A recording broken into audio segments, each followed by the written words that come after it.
Good morning student. आज वापस से आपके लिए लेके आया हूँ standard 12 Gujarati and chapter number है 6। उस्ताद बिस्मिल्लाह खान। संगीत यात्रा के अंदर हम बात करें तो उस्ताद जी ने 21 मार्च 1960 के अंदर बिहार के अंदर डुमराव गांव के अंदर जन्म लिया। और ऐसी शास्त्रीय संगीत का नाम उसने प्रसिद्ध कर दिया कि सिर्फ भारत नहीं, ऑल ओवर वर्ल्ड के अंदर कहीं पर भी आप जाओगे तो वहां पर उस्ताद बिस्मिल्लाह खां और शरणाई ये प्रसिद्ध हो गए। दूसरी उपलब्धि की मैं बात करूं तो 1947 में जब भारत देश आजाद हुआ और स्वतंत्रता दिवस के दिन लाल किले के ऊपर जिसकी पहली शरणाई बजी थी, दैट इज उस्ताद बिस्मिल्लाह खान। ये वो है जिसको भारत रत्न, भारत का सबसे बेहतरीन जो अवार्ड है वो पद्मश्री, पद्म भूषण, पद्म विभूषण और भारत रत्न से भी सम्मानित किया गया है। इसके पुरस्कार की लंबी लिस्ट है, परंतु आज हम चैप्टर पढ़ने वाले हैं और ये हमें समझाने वाले हैं लाभूबेन मेहता। लाभूबेन मेहता जिन्होंने हमारे उस्ताद बिस्मिल्लाह खान के साथ करीबन 1 से 1.5 घंटे के अंदर डिस्कशन किया। और ये मुलाकात हुई थी 1959 के अंदर। एक चाय की चुस्की के साथ बातचीत हुई और करीबन 1414 क्वेश्चंस किए गए जो आपके लिए बहुत ज्यादा इंपॉर्टेंट है। दूसरा क्या है कि इसका साहित्य प्रकार रहेगा इंटरव्यू, यानी कि मुलाकात। यस, उस्ताद बिस्मिल्लाह खान की ये मुलाकात है जो कि लाभूबेन मेहता ने अपनी एक बुक थी जिसका नाम था कला अने कलाकार भाग 1 अने भाग 2 के अंदर भारत के सबसे प्रसिद्ध कलाकारों का इंटरव्यू उसमें है। और उसमें से एक इंटरव्यू उस्ताद बिस्मिल्लाह खान का है। तो 47 वर्ष तक उसने जो अपना काम किया उसके बारे में यहां पर हमें हिसाब किताब दे रहे हैं। जिए थे 47 की बात नहीं है, पर जब ये इंटरव्यू हुआ था तब उसकी उम्र उतनी थी। ठीक है, तो ये सारी चीजें आपको याद रखनी है। क्या क्या वापस से साहित्य प्रकार रहेगा मुलाकात, लाभूबेन मेहता, कला ने कलाकार भाग 1, 1 से 1.5 घंटे का इंटरव्यू। और 1959 के अंदर इंटरव्यू हुआ था, ये तब की बात कर रहे हैं। ठीक है, तो चलो सुप्रसिद्ध शरणाई वादक उस्ताद बिस्मिल्लाह खान के बारे में बहुत ही अच्छी सारी जानकारी आपके सामने ले रहे हैं। तो क्या लिखा है यहाँ पर? सुप्रसिद्ध शरणाई वादक उस्ताद उस्ताद बिस्मिल्लाह खान मुलाकात લેવાનો વિચાર ઘણી વખત આપણા લેખિકાને આવ્યો, परंतु क्या है बार बार इधर उधर प्रोग्राम या कार्यक्रम के कारण से मिलने का होता नहीं था। आखिरकार एक नसीब अच्छा था हमारे लेखिका का कि मुंबई की अंदर जब उसका एक कार्यक्रम हुआ तो वहां पर लंबी मुलाकात का अवसर तो नहीं मिला, परंतु चाह पीवाना आमंत्रण अंदर लगभग 1.5 થી 2 કલાક की मुलाकात के अंदर कैसे स्वभाव वाले लगे। तो नंबर 1 दिया है एकदम सिंपल यानी कि सरल स्वभाव वाले, खुदा परस्ती ईश्वर को मानने वाले और कला को प्यार करने वाले। 3 कैटेगरी, ये 3 क्वेश्चंस आपको पूछे जाएंगे वन लाइन आंसर के अंदर। पर उसके अलावा क्या लगा? तो लगा कि ये जो व्यक्ति है यानी कि उस्ताद बिस्मिल्लाह खान, उसके जीवन के अंदर सिर्फ 3 चीजें सबसे ज्यादा मान्य रखते हैं। नंबर 1 एक तो खुदा, दूसरे उसके छोटे मामा थे वो मामा, और दूसरे उसकी थी शरणाई। इस तरह से खुदा तो एक व्यक्ति थे नहीं, वो तो आत्मा है, परमात्मा है, तो उसको भी व्यक्ति में काउंट करते हैं। मामा एक व्यक्ति है पर वो भगवान की तरह मानते हैं, और शरणाई की वो पूजा करते हैं। इस तरह से कहते हैं कि આ ત્રણેય વ્યક્તિ મારા જીવનની અંદર बहुत ही महत्वपूर्ण है। तो ये क्वेश्चन भी आपका पूछा जाएगा कि ઉસ્તાદ બિસ્મિલ્લાહ ખાનના જીવનની અંદર કયા 3 વ્યક્તિઓનું સ્થાન ખૂબ જ મહત્વપૂર્ણ હતું? तो उसके अंदर खुदा, मामा और शरणाई लिखना है। कितना घंटा ये कामकाज चला? तो ये था 1.5 થી 2 કલાक की मुलाकात। कहां पर? मुंबई के अंदर हुआ था मुलाकात, चाय पीते पीते। ठीक है, चलो अब यहाँ पर जो हमारे लेखिका जी हाथ में माइक लेके आ गए हैं वो क्वेश्चन शुरू करते हैं। क्वेश्चन नंबर 1 से शुरुआत करेंगे। और क्वेश्चन नंबर 1 क्या था? શરણાઈ બજાવવાનું આપે કેટલી ઉંમરે શરૂ કર્યું અને કોની સાથે શીખ્યા, તો કોની પાસે શીખ્યા? तो उसका 1 वर्ड आंसर आपका ऐसे बनेगा कितनी उम्र है, दैट इज 5 वर्ष।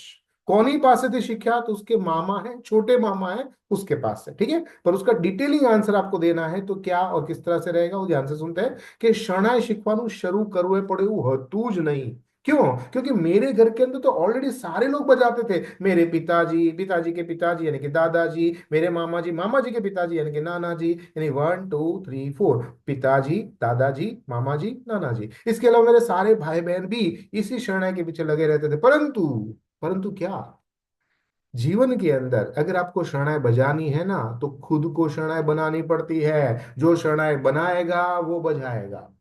तो क्या था कि ये छोटे थे 5 साल के, एंड 5 साल की उम्र के अंदर जब उसके पास शरणाई नहीं थी तो किसी की भी शरणाई ले लेते थे, और जो भी समझ में आता तो टे टे टे पे पे पे पे पे पे टे टे टे बजाते रहते थे।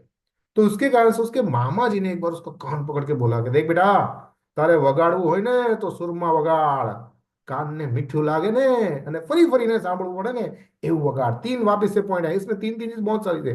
नंबर वन, તારે વગાડવું હોય તો સુરમાં વગાડ। નંબર ટુ, કાનને મીઠું લાગે એવું વગાડ। અને ત્રીજી, ફરી ફરીને સાંભળવું વગર ને એવું વગાડ। और ये एक चमत्कारी बात हमारे उस्ताद बिस्मिल्लाह खान के मन के अंदर ऐसी चुभ गई कि उसने फाइनल किया कि नहीं, अब तो शहनाई जबरदस्त बजानी है। तो ये हो गया क्वेश्चन नंबर वन। परंतु ये क्वेश्चन आ सकता है क्या, कि दादाजी जो थे वो कहां पर काम करते थे, तो कि दादाजी बालाजी के अंदर, यानी बालाजी मंदिर है कहां पर आया है, बनारस के अंदर आया। ये रहा बालाजी का मंदिर, तो वहां पर नौकरी करते थे दादाजी, पिताजी, वडील। ये बड़ी बड़ी रियासतों के अंदर काम करते थे, इन राजा महाराजा का उसका बहुत ही अच्छा सैलरी वगैरह देते थे, रहने खाने का देता था। तो इसके कारण से हमारे उस्ताद बिस्मिल्लाह खां जो इस तरह से शरणाई लेके घूमते रहते थे, घर के सारे लोग घूमते रहते थे, उसके साथ साथ ये भी घूमते रहे। इस तरह से ये मुलाकात के अंदर हमारे ये रहे उस्ताद बिस्मिल्लाह खान, और ये है हमारी लेखिका। क्वेश्चंस करते रहेंगे, उसमें से क्वेश्चन नंबर वन आपको आसानी से समझ में आया होगा। ठीक है ना, बात चली जाते क्वेश्चन नंबर टू के ऊपर।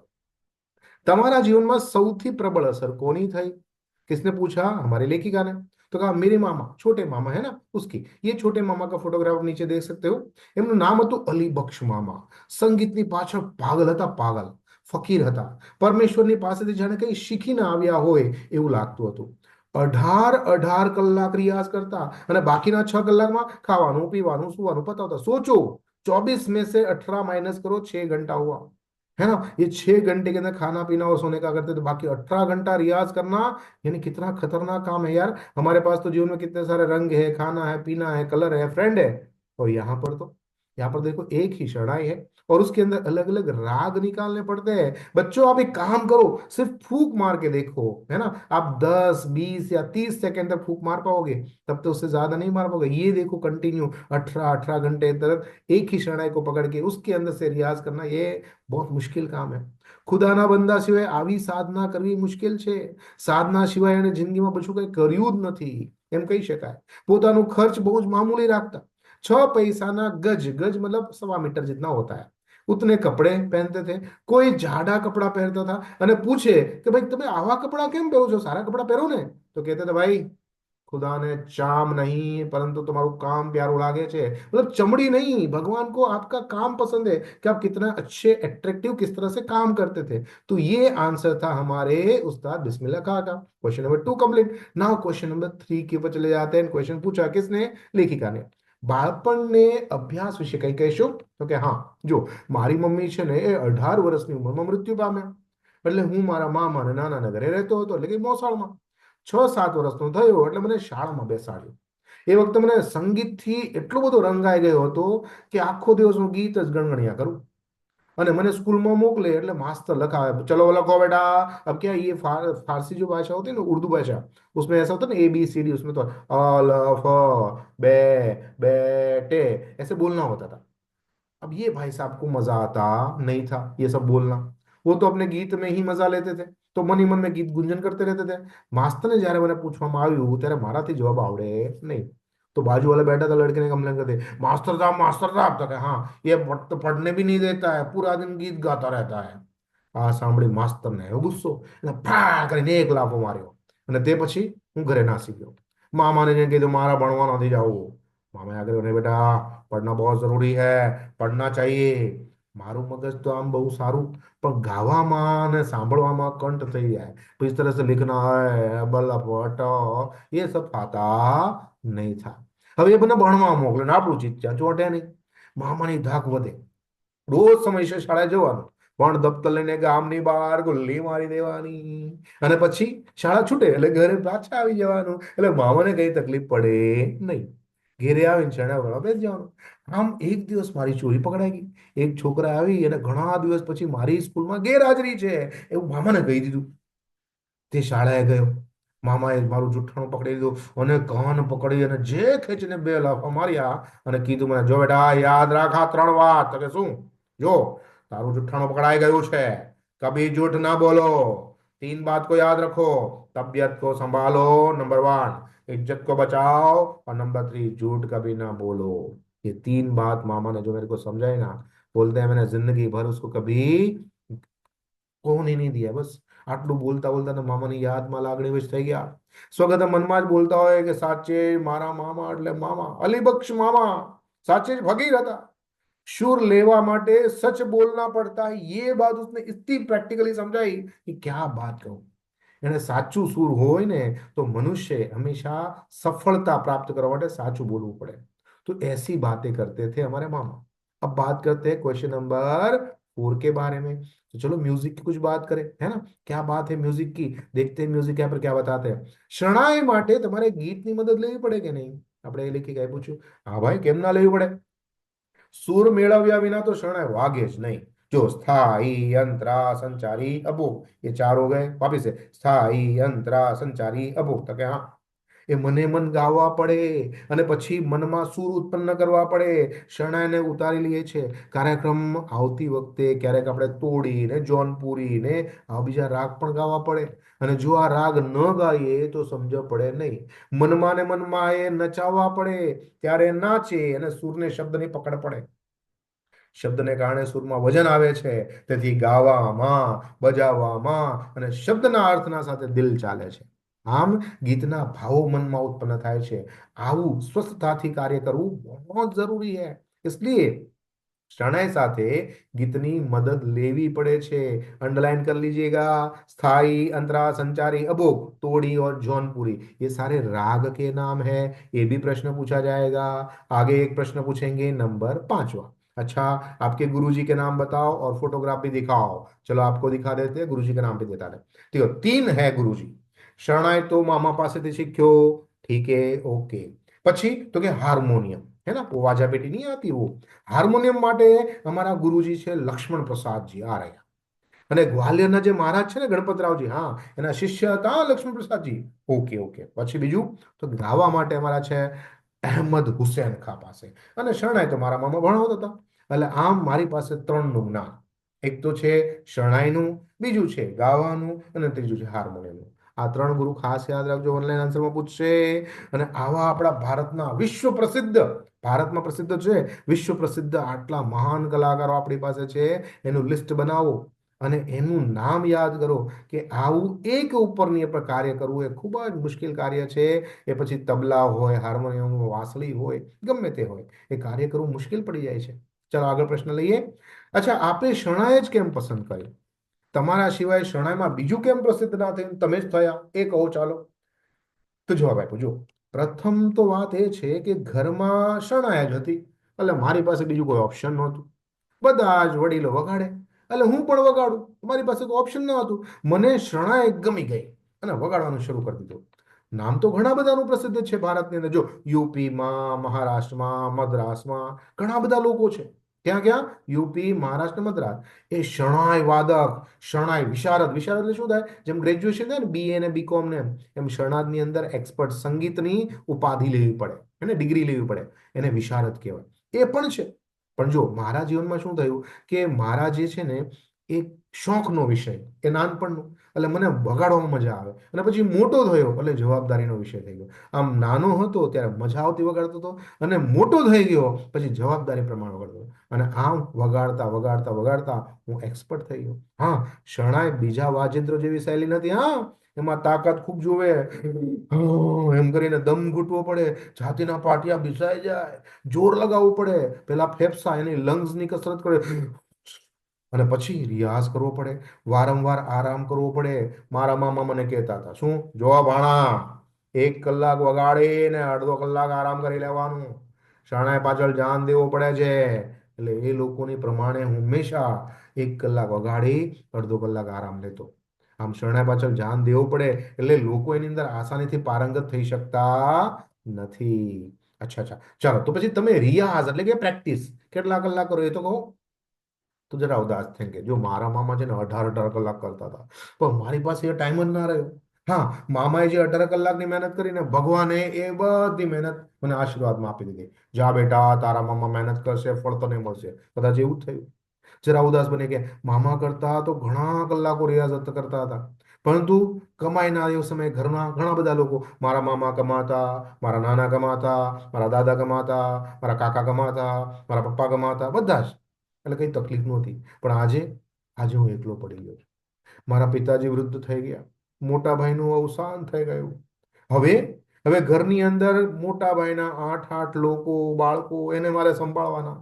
મારા પોતાના આઠ આઠ બાળકો એને સંભાળવાના, એટલે 8 દુ 16 મારા પપ્પા થયા, અને મારી ભાભી ને એ બધા. આમ જોવા જાય તો લગભગ 20-25 માણસોની જવાબદારી મારા માથા પર આવી ગઈ. અને એટલા માટે જાત જાતના કાર્યક્રમમાં બહાર ફરું છું. રિયાઝ થોડો ઓછો થાય છે એટલા માટે. એટલે હા, મારી પાસે થાય, પણ 8-8 કલાક 16-16 કલાક ના થાય. 4 કલાક જેવો થઈ શકે. એટલે જવાબ શું છે? 4 કલાક. ઓકે. હા.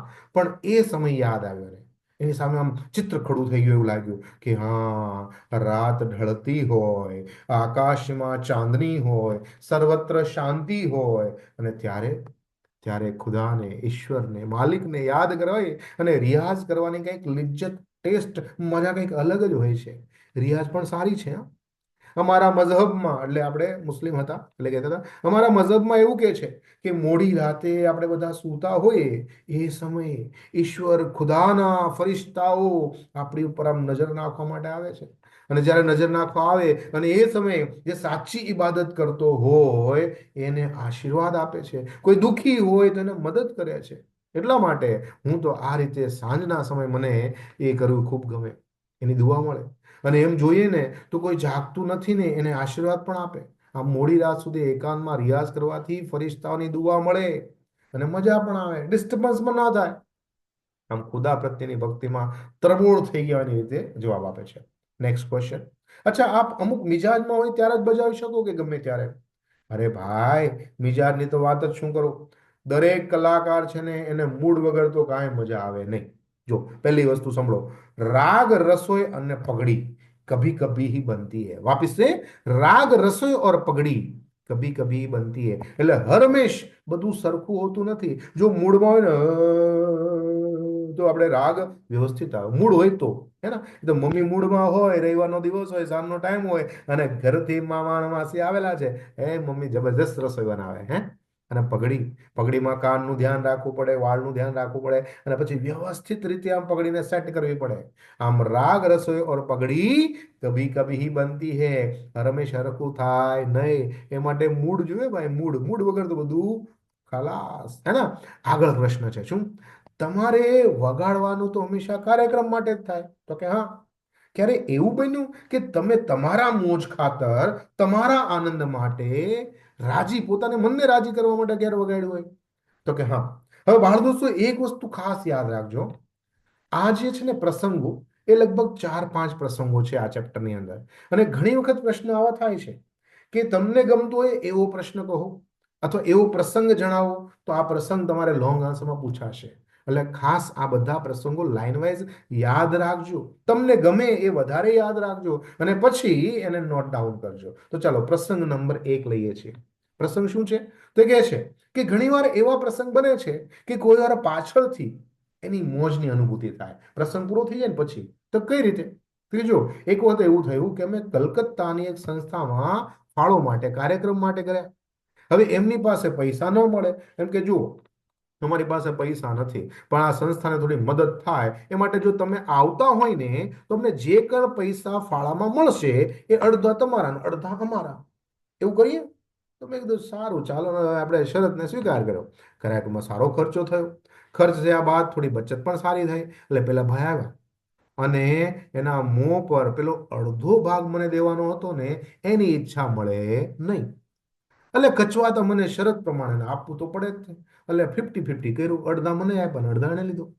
મેં એને મુખ ભાવ જોયો. મારા ભાગમાંથી 100 રૂપિયા મેં કાઢી, ફરીથી 100 રૂપિયા કાઢીને એને આપ્યા. લો, આ મારા તરફથી તમને બક્ષિસ, મારા તરફથી. તેના મોઢામાં ખુશાલી કે વાહ વાહ, જો આ માણસે મને 100 રૂપિયા આપ્યા, હે, એક્સ્ટ્રા. એટલે ખુશ થઈ ગયો. એટલે મને થયું ભાઈ, આ 100 રૂપિયા આપવાથી આટલો ખુશ થાય, તો પછી આપણે બધો જ આપી દો ને. એમાં શું આપણને વાંધો છે? પહેલાથી આપણે ક્યાં ધારેલું હતું કે આપણે પૈસા મળવાના છે? તો મારે ક્યાં વધારે જોઈએ છે? એમ વિચાર કરી અને પેલા ભાઈની સામે બોલા, અહીંયા આવો. તો કે શું? લ્યો, આ મારા તરફથી ઉપરથી આ 11 રૂપિયા રોકડા. એટલે બધા જ જે પૈસા આવ્યા હતા એ આપી દીધા, અને પ્લસ એક્સ્ટ્રા 11 રૂપિયા આપ્યા. હું અહીં લેવા ક્યાં આવ્યો હતો ભાઈ? મને તો માલિકને આપવું હશે ને તો આપી જ દેશે, તમે નહીં તો માલિક આપશે. એમ કહી મારા ભાગમાંથી બધી જ રકમ મેં આપી દીધી, ઉપરથી 11 આપ્યા. આ બધામાં જે ખુશી મળી ને, એ ખુશી તો મને શરણાઈ વગાડવાના સંતોષમાં પણ નહોતી મળી. બોલ. તો જીવનની અંદર આ વસ્તુ છે. અને ખાસ યાદ રાખજો, જીવનની અંદર આપણો સંતોષ છે ને, એ આપણને સૌથી મોટી સુખ અને શાંતિ આપે છે. ઓકે. ચાલો બીજો એક પ્રસંગ લઈએ. શું કે છે? જીવનમાં કોઈ ખાસ એવો પ્રસંગ છે જે તમને યાદ હોય કે તમે અમારી સાથે શેર કરો? તો કે હા ભાઈ, ઘણા બધા પ્રસંગો છે. તો કહો ને. કે જો એ બે ચાર પ્રસંગો યાદ છે. એક તો મેં તમને કીધું એ, તો કે હા, હવે બીજો છે. જો કે જીવનભર હું ક્યારે નહીં ભૂલી શકું ને એવો પ્રસંગ તમને કહું. તેમાં મારા મામાની યાદ મને ખૂબ આવે. હજુ 4 દિવસ પહેલા જ તે મને સપનામાં મારા મામા આવેલા. બોલો. હવે મામા છે ને, એ 1940માં મૃત્યુ પામ્યા. ઇન્ટરવ્યુ ક્યારે ચાલ્યું છે? 1959માં. એટલે 19 યર્સ પહેલા, 19 યર્સ પહેલા મામાજી મૃત્યુ પામ્યા છે. પરંતુ તે છતાં આપણને બિસ્મિલ્લા ખાના મગજની અંદર, સપનાની અંદર એમને મામા યાદ આવે છે. એટલે કે છે થોડા દિવસ પહેલા મનમાં થયું કે મામાને સાંભળીને ઘણા વર્ષો વીતી ગયા. એ મૃત્યુ પામ્યા 1940માં ગુજરી ગયા. હવે ક્યાંથી સાંભળવા મળે? તો મને સપનામાં આવ્યા. મારા મામા અને મોટા ભાઈ બંને બેઠા છે. શરણાઈ બજાવું છું અને મારી બજતી નથી. એટલે મામા બજાવે તો હું ખુશ થઈ જાઉં. આ તો સપનાની વાત કરી, પણ એ તમને સાચો પ્રસંગ કહું તો કે હા, બોલો ને. હવે એક વખત એવું થયું, જ્યારે હું 15 વર્ષનો હતો ને, ત્યારે મને થોડી થોડી આમ શરણાઈ વગાડતા આવડી ગયેલું. એટલે લોકો મારી પ્રશંસા કરે. પણ મામા હંમેશા મને ટોક ટોક કરે, બેટા આમ નહીં કરવાનું, આમ કરવાનું, આમ નહીં વગાડ, આમ વગાડ, આ બરોબર નથી. એટલે મને ટોક્યા કરે. એટલે કહેતા, સૂર વચ્ચે રહી જાય છે અને તું આજુબાજુમાં ગોળ ગોળ ફર્યા કરે છે. સૂરમાં દાખલ કેમ થતો નથી? ધ્યાન આપ. એના આવા વલણથી મને થોડું માઠું લાગ્યું. મને મનમાં થયું કે આ મારા બેટા મામા આમ કેમ કરે છે મારી સાથે? હું સારું વગાડું છે, લોકો તાળીઓ પાડે છે, વાવા કરે છે, અને મામા આમ કરે છે. આવી ટીકા કરી. અને મને સારું આવડે છે, મારો ઉત્સાહ મારા મામા ભંગ કરે છે. આવું ના ચાલે. મારા મનમાં મામા પ્રત્યે થોડો ખરાબ ખ્યાલ આવી ગયો. અને થયું કે છોકરાને, મામાને સમજ પડી ગઈ કે મારો બેટો આ છોકરો, એને મદ ચડી ગયું લાગે છે, અહંકાર આવી ગયો લાગે છે. એટલે પછી એને મને કંઈ કહેવાનું બંધ કરી દીધું. હવે થયું એવું કે આને વાતને થોડાક સમય થયા, અને હું એક સમય રાત્રે તિલક કામોદ, અમારો એક રાગ આવે છે કરીને વગાડવાનો, તો હું વગાડતો હતો. મારા મનમાં એમ કે હું બેસ્ટ વગાડું છું, આપણી જેવું તો કોઈ વગાડે જ નહીં, વાહ વાહ કરે લોકો. મામાને મારા બજાવવાનો ભેદ સમજાવવા માટે બાજુના ઓરડામાં બેસી તેમણે પણ તિલક કામોદ જ વગાડ્યું. અને એ રાગ સાંભળતા મારો બધો જ અહંકાર, મારો બધો જ મદ ઉતરી ગયો. એની પાસે જે મારો રાગ કેટલો નબળો છે, હું પગમાં પડી ગયો. માફ કરો, માફ કરો મામા, તમારી સાધના, તમારા રિયા સામે તો હું તો ઝાંખો પડી ગયો છું. આવો અહંકાર ક્યાંથી આવ્યો? હે ભગવાન, માફ કરો, માફ કરો. આવી વાત છે. એટલે મામા સમજાવતા પણ વ્યવસ્થિત ઢબ રીતે. અચ્છા, એક બીજો પ્રસંગ કહું તો કે હા, બીજો પ્રસંગ એવો થયો હતો કે અમારા મામા છે ને, અલીબક્ષમાં હતા. કે હા, એની એક સરસ મજાની પાર્ટી, એનું નામ હતું અલીબક્ષ એન્ડ બેન્ડ. હે ને, એ પાર્ટી. એક જગ્યાએ શરણાઈની સ્પર્ધા ચાલતી હતી. મામા બીમાર હતા. એટલે હવે મામાની જગ્યાએ કોણ જાય? એટલે નક્કી કર્યું કે ભાઈ મામાની જગ્યાએ આપણો આ ભાણિયો જશે. એટલે એ વખતે મામાનું પગે લાગ્યું. અને ત્યારે મામાએ આસમાનની સામે હાથ ઊંચો કર્યો. અલ્લાહુ અકબર, અલ્લાહ અકબર, તાળ કરીને મારા વાહમાં તબ કરીને માર્યો, વાહમાં. અને વાસામાં મૂક્યું. અને જાણે આમ અલગ પ્રકારની હિંમત આવી ગઈ હોય, તાકાત આવી ગઈ હોય, જ્ઞાન આવી ગયું હોય, એમ વાસામાં હાથ માર્યો, થબકારીને કીધું, જા બેટા, ફતેહ કર. અને એ વખતે હું બદલાઈ ગયો. મારામાં જાણે મામાનું આ મહાત્મા, જ્ઞાન, એ બધું પ્રવેશી ગયું હોય ને, એ અનુભવ આવી ગયો હતો. હરીફાઈમાં ગયો અને જે શણાય વગાડે, જીતી ગયો હતો. મારી વાહ વાહ થઈ, વાહ વાહ ભાણા વાહ. ઘેર આવ્યો અને વળી પાછો મામાને પગે લાગ્યો. અને મામાએ વળી પાછો થપ્પ કરીને થપ્પકો માર્યો. અને આમ અનુભૂતિ થઈ ગઈ. વળી પાછો જે છે તે મામાની બધીનો શક્તિનો પરિચય ત્યારે મને થયો. એટલે જીવનની અંદર જો તમે માનો ને તો જ્ઞાન છે, માનો તો ગંગા બાકી ગટર, એવું છે. માનો તો ઈશ્વર બાકી પથ્થર, એવું નથી ભાઈ. જ્ઞાન છે ને, એ અનુભવથી મળે છે. અને એ માટે દાદા દાદી, મામા મામા પાસે બેસો તો તમને ખબર પડે. ક્યારેક બનારસ જાઓ અને બિસ્મિલ્લા ખાનના ઘરને જુઓ, એના લોકોને જુઓ, તો તમને ખબર પડશે કે આ વ્યક્તિએ કેવો જબરજસ્ત કાર્ય કર્યું છે આ વિશ્વની અંદર. ગમે ત્યાં શરણાઈ વાગે તો પહેલી શરણાઈ કોની વાગે ખબર છે? ઉસ્તાદ બિસ્મિલ્લાહ ખાનની જ વાગે. અને એની સિવાય તો શરણાઈ કોઈની બેસ્ટ હોય જ ના શકે. કોઈ પણ વિશ્વની અંદર અથવા તો કોઈ હિન્દુ અથવા કોઈ મુસ્લિમ કે કોઈ પણ લગ્ન કે નિકાહની અંદર જાઓ ને, જો શરણાઈ વાગતી હશે ને તો ઉસ્તાદ બિસ્મિલ્લાહ ખાનની જ વાગતી હશે. એવી જબરજસ્ત શરણાઈ, એટલે તો શરણાઈના બાદશાહ કહેવામાં આવે છે ને. હવે છેલ્લો પ્રસંગ તો કે હા, હવે થયું એવું કે મારા મામાનું અવસાન થયું. તે દિવસ મને યાદ છે. તો કે હા, શું થયું હતું તે દિવસે? જિંદગીમાં ક્યારે ના ભૂલી શકું. મારા ભાગ્યનો એ બનાવ હતો. આજે હું જે કંઈ પણ પ્રાપ્ત કર્યો છું ને, બસ એ મારી મામાની દુઆ છે. મામા છેક સુધી સાજા હતા. પણ એક દિવસ અચાનક જ અચાનક બપોરે 4 વાગે તબિયત ખરાબ થઈ ગઈ. રાત્રે 10 વાગે હું ખરાબ ખરાબ થઈ ગયેલી. 10 વાગ્યાની આસપાસ હું એની પાસે ગયો, એની પાસે બેઠો, પથારી પર ધ્યાન રાખું, દવા પાણી શું થાય છે. પથારીમાં બિચારા તડફડિયા મારે. એમને એમ બેઠા બેઠા મને ઊંઘ આવી ગઈ. લગભગ 2 વાગ્યા. મામા અચાનક ઉઠ્યા. હું ગભરાઈને જાગ્યો. મેં શું મામા શું થયું? પાણી લાવું? પાણી આવું? ના ના ના ના ના. ઊંઘ ઉડાડીને જોયું તો મામા એકદમ સાજા થઈ ગયા. થોડા સમય પહેલાની જેમ બેચેની ક્યારેય દેખાતી નહોતી. પથારીમાં બેઠા થયા, આસમાનની સામે કંઈ જોતા હોય એમ લાગ્યું. અને પછી મારી પાસે બોલાવ્યો અને મને આમ ભેટ્યા, મને ગળે લગાડીને ખૂબ હેત કરી મને કહે, જા બેટા, ખુશ રહો. અને પછી સૂઈ ગયા.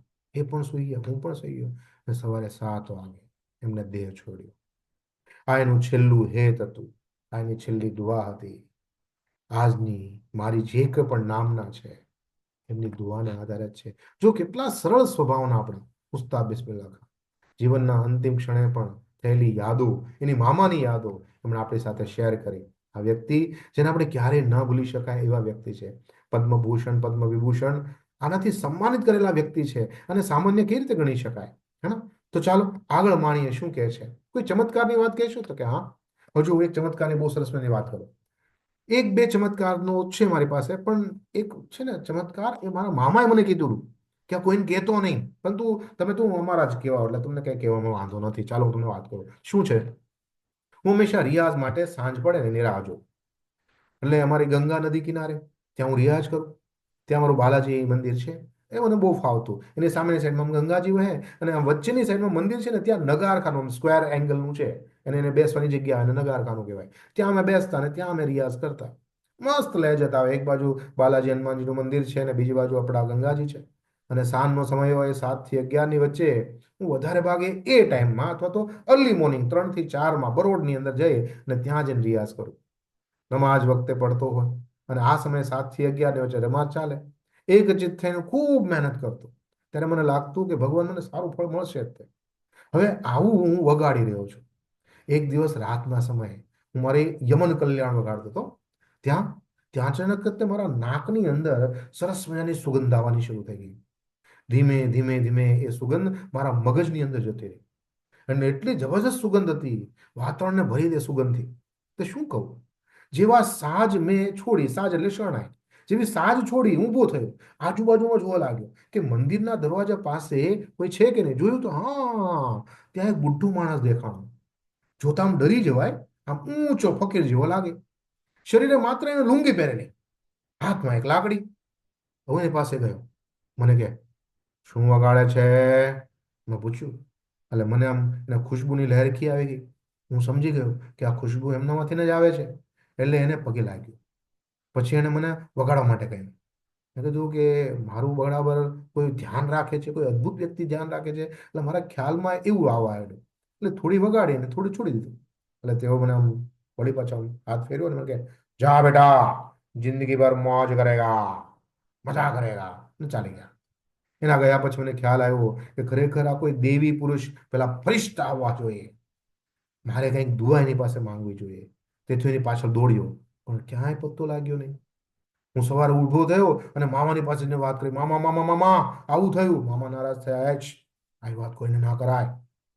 મારે વાત કરવી જ ન જોઈએ, મને ના કહેવી જોઈએ. અને હા, બીજા કોઈને કહેતો પણ નહીં. ઈશ્વરી ખુદા જે છે ને, એની આ બધી બાબતો દુઆ એને ખાનગી રાખવાની હોય. એને આપણે કોઈને શિખામણ આપવાની નહીં, કહેવાનું નહીં. આ તો શું, તમે અમારા જ છો ને, એટલે મેં તમને આ વાત કરી. તો આવા છે આપણા ઉસ્તાદ બિસ્મિલ્લાહ ખાન. એની વિશે જેટલું પણ કહીએ એટલું ઓછું છે. ચાલો હવે આપણે વાત કરીશું શરણાઈ વિશે. શરણાઈને સાજ કહેવામાં આવે છે. કઈ રીતે બને છે, શું એનું ધ્યાન રાખવાનું હોય છે, એ બાબતે સમજીએ. અચ્છા, સાજની વિશેષતા સમજાવો, પ્રશ્ન પૂછો. અચ્છા, સાજ સાજ એટલે શરણાઈ એ જાતે જ હું બનાવું છું અને જીવની જેમ એને જાળવવી પડે છે. અમારા લોકોમાં એવો રસમ, એવો રિવાજ છે કે કોઈ બીજાની સાજ આપણે અડવાની નહીં, વાપરવાની નહીં, વગાડવાની નહીં, અને મારી કોઈ બીજા વાપરે નહીં. અલગ અલગ પ્રકારની સાજ એટલે શરણાઈ બને છે. જો સાગના લાકડામાંથી પણ બને અને સીસમના લાકડામાંથી પણ બને. સાગના લાકડામાંથી બને ને એમાંથી મસ્ત સુરીલા રસદાર સૂર આવે, અને સીસમના લાકડામાં થોડું કડક, એટલે એની સૂર જે છે ને એ કડક આવે. શરણાઈ જેમ જૂની થાય ને એમ વધારે સારી બને. એને તૈયાર કરવામાં ઘણો સમય આપવો પડે. હા ભાઈ, મહેનત કરવી પડે. શરણાઈ બનાવવા માટે ખાસ નાના મોટા ઓજારો હોવા જોઈએ. અમારા ઘરની અંદર એક મોટો કબાટ છે. એ કબાટની અંદર બધા સરાણિયા, એટલે પેલા શરણાઈ બનાવવાના જે અલગ અલગ સાધનો આવે ને એને સરાણિયા કહેવાય. એમાં એમાં પડેલા છે. એમાં લાકડાને પોલું કરવાનું, એટલે અંદરથી હોલો કરી દેવાનું, અને પછી અંદર કાણા પાડવાના, અલગ અલગ પ્રકારની બનાવવાનું. ઘરે બેઠા બેઠા તૈયાર, લગભગ 2 મહિના થાય ને ત્યારે એક શરણાઈ તૈયાર થાય. અને પછી સૂર પ્રમાણે ધ્યાન રાખવું પડે. એમાં ફરક ન પડવો જોઈએ. એને ઘસીને તૈયાર કરવી પડે, અને વચ્ચે વચ્ચે એકદમ પાતળી પેલી રીડ મૂકવી પડે. અને ખબર છે તમને તો કે શું, કલકત્તા છે ને, કલકત્તા એની બાજુમાં છે તોજપુરનું તળાવ. ત્યાં જવાનું, અને ત્યાં જોખમને સાહસ ખેડીને ત્યાંથી પેલી રીડ લાવવી પડે અમારે. એ વરસાદમાં એ રીડ નરમ ન પડે એનું ખાસ ધ્યાન રાખવાનું. શરણાઈને જે ગરમીના સમયમાં કડક ન થઈ જાય એટલે તેલમાં ડુબાડીને રાખવાનું, કડવા તેલમાં. અને ગરમીના સમયમાં ફાટી ન જાય એટલે તેલમાંથી કાઢીને સૂકવવાની, તાપમાં રાખવાનું, હવામાં રાખવાની, પાવડર આપવાનું, આમ કોરું કરવાનું. આ બધી વસ્તુને એક નાના બાળકને કેર કરવાની હોય ને એમ શરણાઈની કેર કરવી પડે, ત્યારે થાય. તો વાહ વાહ, બહુ સરસ બાબત. અચ્છા, તમારા ફેમિલીમાં કંઈ જણાવો મને, વતન વિશે કંઈ બતાવો. તો કે જો વતનની અંદર એવું છે ને કે અમે મૂળ પંજાબ, 250 વર્ષ પહેલા અમે બનારસમાં આવીને વસ્યા. પિતાજીનું નામ છે પૈગંબર બખ્શ, અને અત્યારે એમની ઉંમર 75 યર્સ ઓલ્ડ છે. પણ દાંત તમે જુઓ, જોરદાર, એકદમ સાબુત છે. કાચા ચણા આપો ને તો ગોળની સાથે ખાઈ લે. લોઢું સીધું કરી નાખે આમ દાંતથી, એટલા તો દાંતની મજબૂતી છે. 2 માઇલ પેદલ ચાલે તો સરસ મજા પગ છે. અને આંખમાં આજે પણ નબળી નથી, ચશ્મા નથી આવ્યા, મોતિયો નથી ઉતરાયો. તો આંખ, પગ અને દાંત જોરદાર. અચ્છા, અચ્છા, આમ જનતા માટે તમે સૌથી પહેલા કાર્યક્રમ ક્યાં કર્યો એ કહો. હવે આ બાળકો છે ને, તમારે બધું નોટ ડાઉન કરવાનું છે. કઈ કઈ વર્ષમાં ક્યાં ક્યાં કયું કયું મળ્યું છે. આ મોસ્ટ ઇમ્પોર્ટન્ટ પ્રશ્ન ચાલી રહ્યો છે, એટલે આઈએમપી કરી અને ડેટ વાઇઝ, યર વાઇઝ લખજો બધા જ ત્યાં. હા, દરબારમાં વગાડવાનું તો નાનપણથી જ બનેલું. અમારા નાના હતા એ નાના, અમારા બહુ મોટા રાજા દરભંગાના દરબાર, એમાં જઈને વગાડે. લોકોની સામે વગાડવાનું સૌ પ્રથમ 1930માં થયેલું. ઇલાહાબાદના સંગીત પરિષદ જવાય, અને એ વખતે હું 16 વર્ષનો. એ વખતનું દ્રશ્ય આજે પણ મને બરાબર યાદ છે. બંને બાજુ બંને મામા બેઠેલા અને વચ્ચે હું બેઠેલો, અને એ સમય મેં કેદાર રાગ વગાડેલો. પ્રથમ વખત જયારે મેં વગાડ્યો તો લોકો થઈ ગયા ખુશ કે વાહ, નાનો એવો ટેણીઓ જોરદાર વગાડે છે. એ પ્રથમ મને ચંદ્રક ત્યાં મળ્યું. પછી આવે 1934, લખનૌ પરિષદ ભરાય, ત્યાં મને બીજો ચંદ્રક મળ્યો. 1936-37માં કલકત્તામાં ત્રીજો ચંદ્રક મળ્યો. લાઈન વાઇઝ મળવાનું ચાલુ થયું. અને હા, 1938ની અંદર, એપ્રિલની અંદર 16મીએ લખનૌમાં રેડિયોની ઉપર મેં પહેલી વખત વગાડ્યું. 1956માં રાષ્ટ્રપતિ દ્વારા મને સુવર્ણચંદ્રક પ્રાપ્ત થયો. રાજા મહારાજા તરફથી શાલ ને પોશાક ને એટલા બધા સોનાના ઘંટા ને કડા મળ્યા છે ને કે શું વાત કરું. મારી પાસે એક મોટી પેટી ભરી છે, બોલો. એ બધું સાચવીને મૂક્યું છે. મુંબઈમાં સૌથી પહેલા હું આવ્યો હતો 1941ની અંદર. બસ ત્યારથી તમને કહું, આ સુધી આવ જાવ ચાલુ ચાલુ ચાલુ જ છે. આમ 14 પ્રશ્ન પૂછ્યા આપણા લેખિકાએ, અને બધા હસતા મોઢે આપણા ઉસ્તાદ બિસ્મિલ્લાહ ખાન જવાબ આપ્યો. અને આ બધા જવાબો અને આ મુલાકાત, તેમનું પુસ્તક છે, નામ છે એનું કલા અને કલાકાર ભાગ 1 અને 2. આવા હતા શરણાઈના શહેનશાહ, શરણાઈના જાદુગર એવા ઉસ્તાદ બિસ્મિલ્લાહ ખાન. તમને આ પાઠ કેવો લાગ્યો મને જરૂર જણાવજો. હવે મને આગે આપો, તમારો દોસ્ત, તમારો મિત્ર, તમારો ગુરુ Mahendra Joshi. Thank you very much.